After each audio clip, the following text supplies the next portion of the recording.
Besides cementing her place as an actor in Indian cinema, she is also known for devoting time in humanitarian causes she has supported over the years. Her contribution in the area of sanitization, education, and women empowerment has not only been effective but has also inspired several others who has joined this cause. Thank you, Vidya, for joining us today. I would urge everyone to give a huge round of applause today for Ms. Vidya Balan. Moving on to our next speaker this evening, Maithili Rao, who is the author of the book. And Maithili has been freelance film critic writing on Indian cinema over the 2 decades. She's written her renowned and national international publications. Before drifting into the writing on cinema, she was a lecturer of English. From hobby to developing a passion for writings on film was a natural progression. She started out as a critique of foreign films for Sunday Observer and a columnist writing on the images of women in Hindi films for Eve magazine over the decades. This has led to a rewarding freelancing career for an Indian and international publication, which includes writing for The Hindu, Frontline, NFDC Cinema in India, and London-based South Asian Film Cinema. She believes that besides aesthetics, film must have been a relevance to the social and politically entirely. We are here to release her new book, The Millennial Women in Bollywood, a new brand published by Oxford University Press. This book talks this book talks about the emergence of new Bollywood brand, the millennial self-assertive women. It is discussed how and why Bollywood has found it worthwhile to explore the reality of millennial women who are thriving in India these days. A small part of democratic but very influential and important. Now I will leave it to the experts to introduce the book. Without any further delay, I will hand it over to Maithili and Vidya, and with the formality, I will request everyone to kind of release the book, and then we'll take the conversation forward. Thank you. Over to you.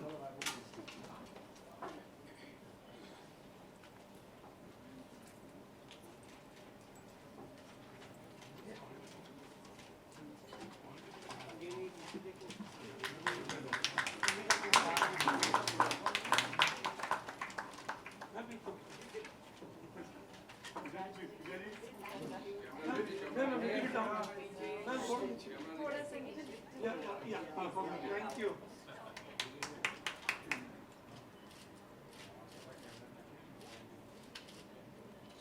Sir आप लोग का picture यार side में है आगे पे देखिए sir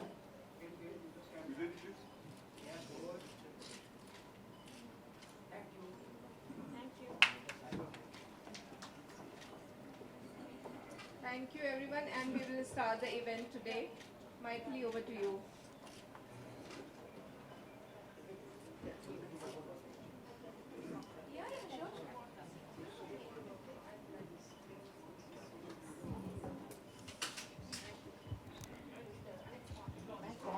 Hello.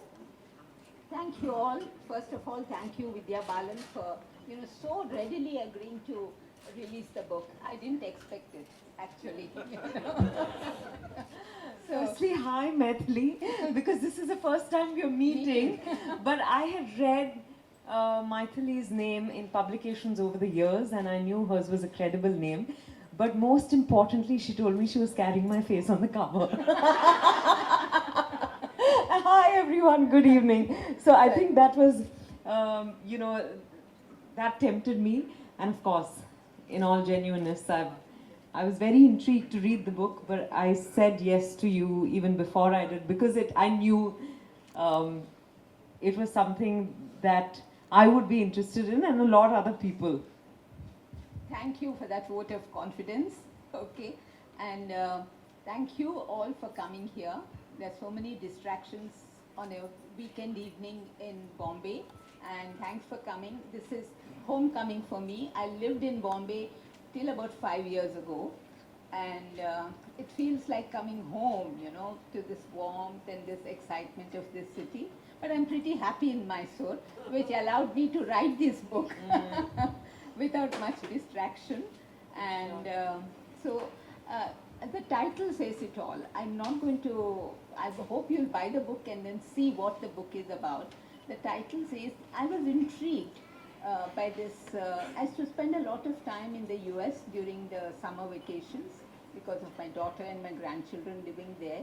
And I saw so many articles exploring the millennial phenomena. I thought this would become just a buzzword, a fashion word.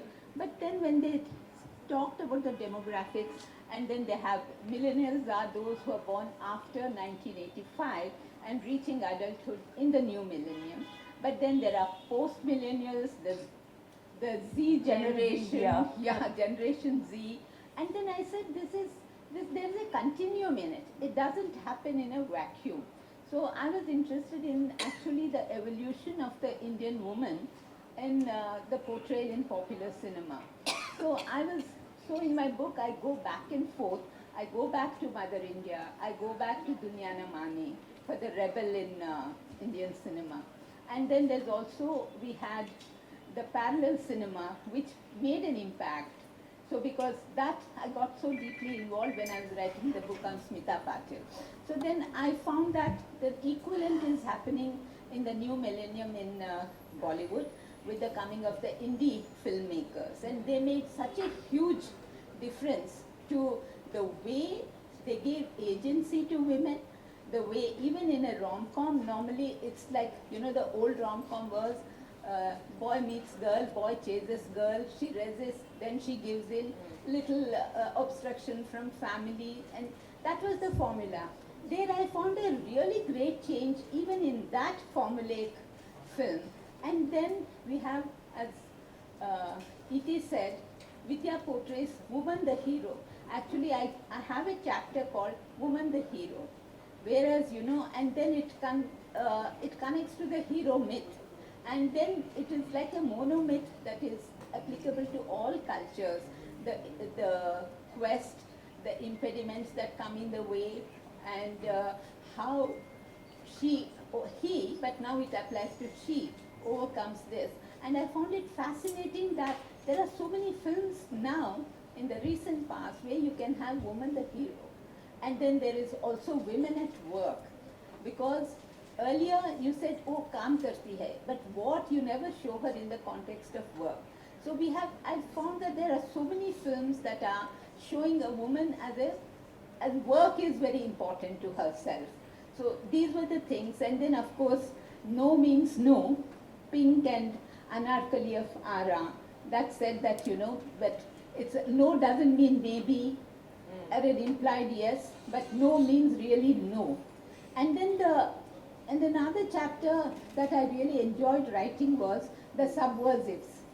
That is, you take a film like Devdas and Sahib Bibi or Gulam, and then you subvert the whole story. And the Paro and Chanda you see in Devdi is nothing like the old characters that you have. And when it comes to Sahib Bibi or gangster, she becomes a player from being a victim. So, I enjoyed writing about those two films, and also the women and the sisterhood. So there is one chapter devoted to that. And then, so as you write, it evolves certain things. They may not be strictly millennial, but I find the retro effect of the subversion coming in my concluding chapter, where I say Tabu comes back in Haider, in Andhadhun, and Sridevi came back in English. So could you ever imagine in the past that a middle-aged homemaker being the central character in a popular film? So that's what I feel that this reflects in a way the centrality of the modern Indian woman who is still moored in Indian values, traditions, but trying for independence, her own identity. This quest for identity, and there's also a clash between tradition and modernity in that. So these are the ideas that are explored in the book.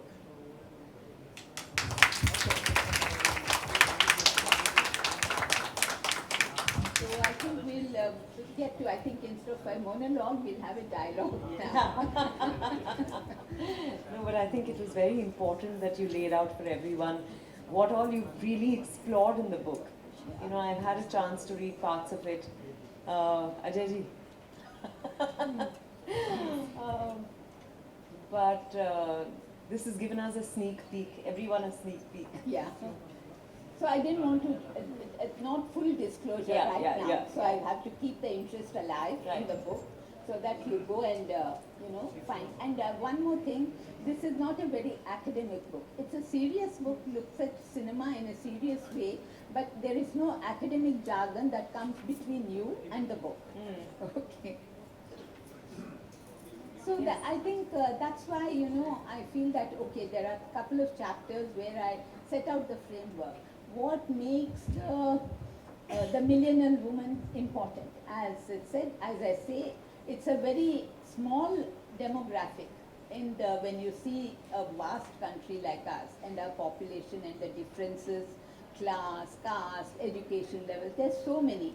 But I find that in the media representations, in advertising, the woman becomes like both a brand and a brand ambassador. She is both the medium and the message. I find that that's how I can sum that up. And there are so many aspects that are there.